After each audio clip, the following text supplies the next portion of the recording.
Hello అండి. నవరాత్రుల్లో 5వ రోజు అమ్మవారు మనకి మహాచండీ అమ్మవారి అలంకారంలో అయితే దర్శనమిస్తున్నారండి.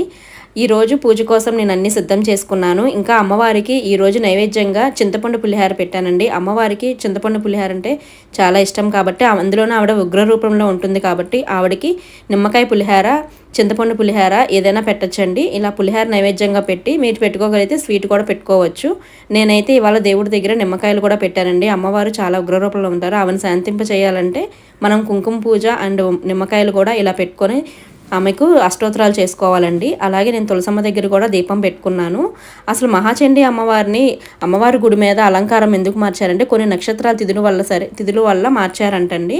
అసలు అమ్మవారు ఎలా ఉద్భవించారంటే దేవతల కార్యసిద్ధి, దుష్ట శిక్షణ, విష్టరక్షణ కొరకు మహాలక్ష్మి, మహంకాళి, మహాసరస్వతి త్రిశక్తి రూపిణిగా శ్రీ మహాచండీ అమ్మవారు ఉద్భవించారంటండి. అమ్మవారిని కొలుచుకుంటే కోరిన కోరికలు నెరవేరుతాయి.